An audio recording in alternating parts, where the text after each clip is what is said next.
you so much. Thank you. So now we move on to yet another masterclass of how do you handle pediatric cataracts with special situations. And I invite Dr. Vasavada to talk So please join us on the dais. Come over. This is my financial disclosure, but I have no relevance. And recognize the contribution of entire team in Jaipur and Ahmedabad, but Dr. Deepa Agrawal, who has assisted me in this. These questions we have discussed, but counseling of the parent, particularly in a challenging pediatric cataract, but all pediatric cataract, when would you decide to operate, safety, implant or not, and measurement, precision, we know that. But all of these are more relevant in patients, children who have little off the road or a little challenging, and this we have seen it beautifully, but I just want to highlight the importance of the closed chamber technique and using heavy cohesive sodium hyaluronate. I use Helon GV as the routine. Sometimes I use Helon 5. So only thing I've done here is the 1.1 or 1.2 millimeter incision. I stopped using air bubble because I want an extensive staining, so I use straight away trypan blue, and then I make my second port, and then I would do the third port. But this is important, and this we do it and learn from adult cataract surgery. Many of these pearls we have actually adapted from the cataract surgery we perform in adults. So being a good cataract surgeon, in addition to pediatric ophthalmologist, will be an additional mind boosting philosophy. So I'm unbent cystotome 26, 30, whatever. Introduce, hold your hand and sit in stable, fill with 2 ml syringe fluid because it will suck better. If you have an empty syringe, it will not suck better. So fill that syringe with some fluid and then aspirate. And then you are lower intralenticular pressure. And what I do, and I must recognize, I forgot his name, Nischal. Ken Nischal. He and Dr. Wilson propagated. It didn't work out that way, and this is a modification. It is not a modification, but this is something like that I do. You make an incision and grasp the away part of that slit and push away. So you will create 2 ends both sides. So both ends will be strong. What happens in intumescent cataract with raised pressure is that when you start doing on one side, left side, the right side goes out.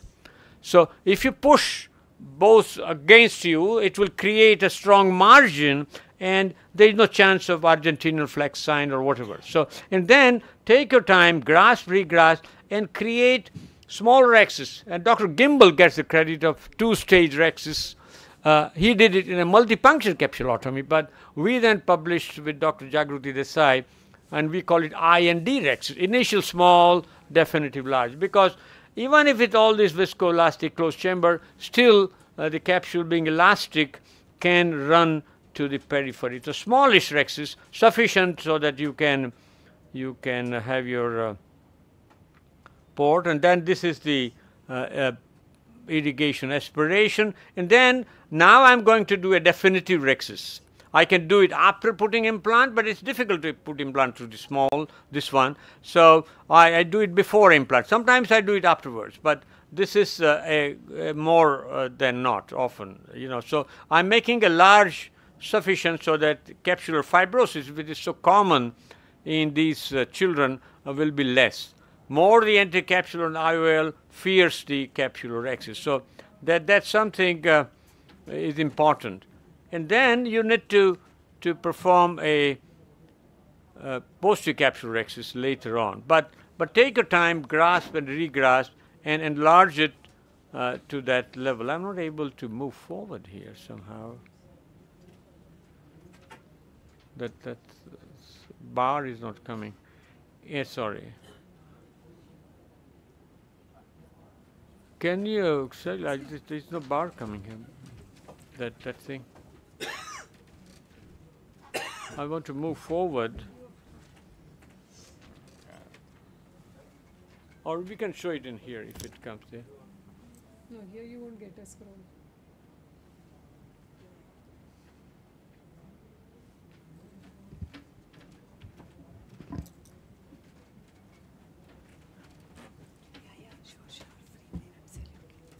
Or forget about it then. Let us know if it does. So I think while this AV glitch is being fixed, one thing that, okay, we are back. So let's see. So having done the large rhexis, you need to perform a posterior capsular rhexis. And in the posterior capsular rhexis, you need to have a bent cystotome and put it horizontal and swipe from right to left if you're right-hander, and try to catch the posterior capsule and lift it up towards the endothelium, so that chance of rupturing the posterior antivitreous face will be reduced. And then control the size depending upon what the purpose is. If it's a capture, you need a little larger. If it is just a central axis clearance, 2 ml, and that's what I do in a toric IOL. But this, depending upon the purpose of PCCC, you can do it, and with some experience, generally you won't rupture the antivitreous face. Now, I'm putting a 3-piece IOL, and you can use holding folding force, which is my actually choice. But here I'm manipulating through the injector, and I use B injector, and the incision size is 3.4 millimeter.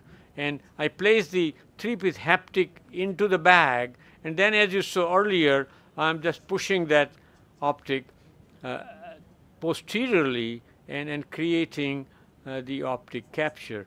You could do antivitrectomy if you wished, and in a smaller children, there is nothing wrong combining antivitrectomy along with the capture.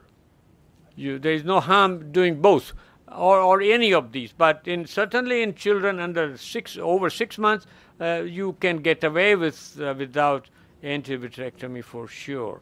So then you use the triamcinolone. These are the other cases. So this is one, and Dr. Jagatsram had shown this beautiful over the years how he managed this, and this is only a small part of it. We published in 2012 JCRS of the anterior persistent fetal vascular, not the one which comes from the optic disc, which is more lethal. This is okay. And this is one example to touch the subject here, and this is what you will find. You will find a fibrovascular plaque or just simple fibrous plaque, and you may find remnant or so. So here you find that thing going on, and most of this time they are ghost vessels. They don't bleed.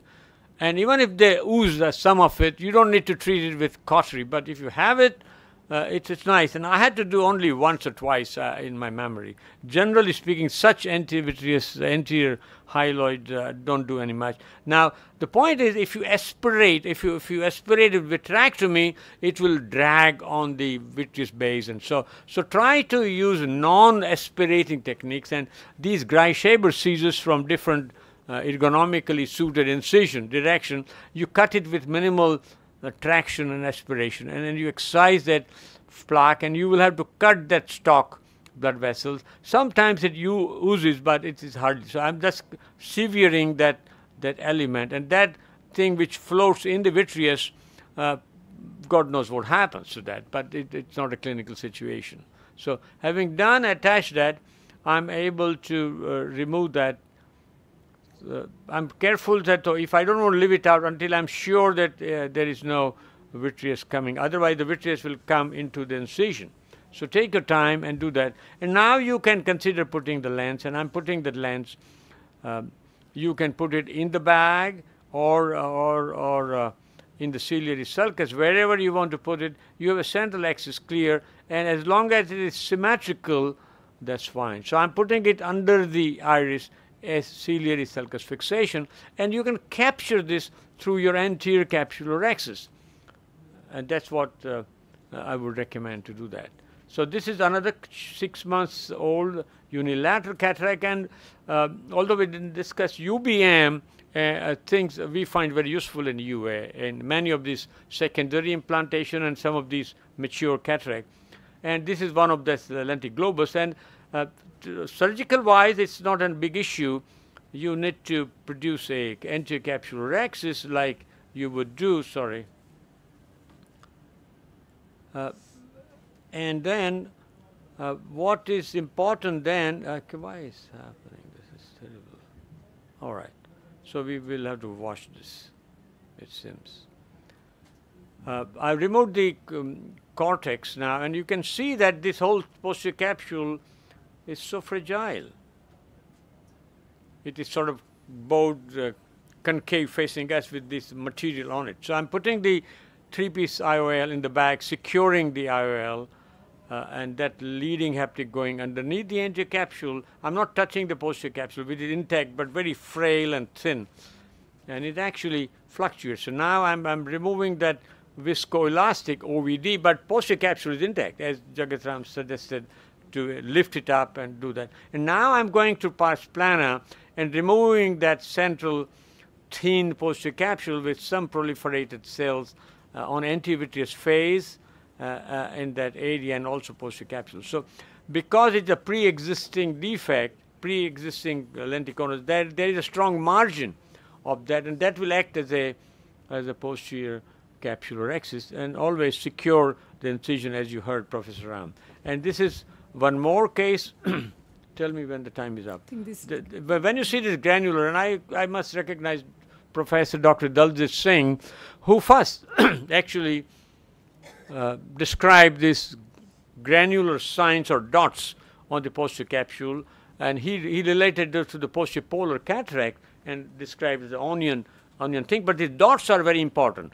And this is what we described with Raminder Singh and some other team members, what we describe, and Lajja, fishtail sign, like a tadpole, that whole thing moves because there is a pre-existing defect, and the whole thing moves there. So this is actually the case that because we saw the granules, we didn't have the UBM and things like that at that time.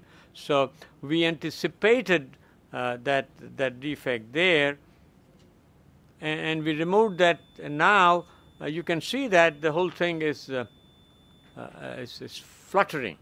So we need to do vitrectomy. You can do bilimbal vitrectomy or pars plana vitrectomy.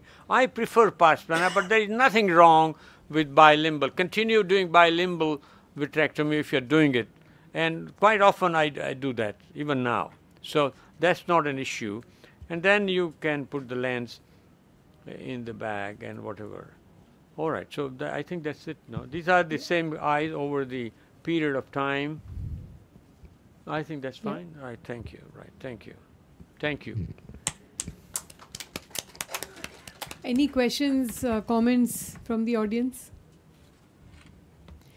I think I would like to make one comment, so that especially when you suspect a pre-existing defect, it's very important to talk to the patients and the parents that you may not be able to put an IOL the way you had planned, and that if you feel that the capsule is not strong enough to take up the IOL, you may do a secondary IOL at whatever time point you feel safe. So I think telling them of a plan A and a plan B to fall back and is very important before you actually go in the OR, because with time to come, just like adult cataract surgery, the expectations with pediatric cataract surgery have also upgraded so much. I think definitely we always keep plan B. Although we succeed almost 90-95% in the plan A, but that margin of 5%, absolutely, some we have to keep. Absolutely. In some for some special situations. Right. Yes, please go ahead. In Sir's hands, everything seems so simple. Regarding those posterior capsule defect where we see all those dots, what is that endpoint of vitrectomy, or should we aim to remove all those dots? Yeah, it will come off. You don't need to catch and chase each dot, because these dots are actually in the anterior vitreous phase. So lens material is getting absorbed, and these are all in the process. So when you do vitrectomy, and if you have a triamcinolone, and we should use it. The video didn't show that because it's an old video, but always use triamcinolone at the end and also before you start. Have I done adequate vitrectomy? So that's the end point. Once there is no vitreous there, you don't need to overdo it. It's not a big deal. Sometimes those dots will be in little periphery. That will be peripheral, but with the vitrectomy it will come. But particularly if you're doing pars plana, it's not a big deal. It will come. But even with limbal, you go and chain this thing, and it will. Okay. So there will be a risk factor for that further opacity. No. These are all that will get absorbed. Actually, if you really wait for 2-3 years, the whole lens will get absorbed. And this is what used to happen. The whole lens will become membranous. Only the capsules will be left with some epithelial mesenchymal transformation tissue, you know. So this is all, we have intercepted that in the process of self-resorption. So don't worry about that.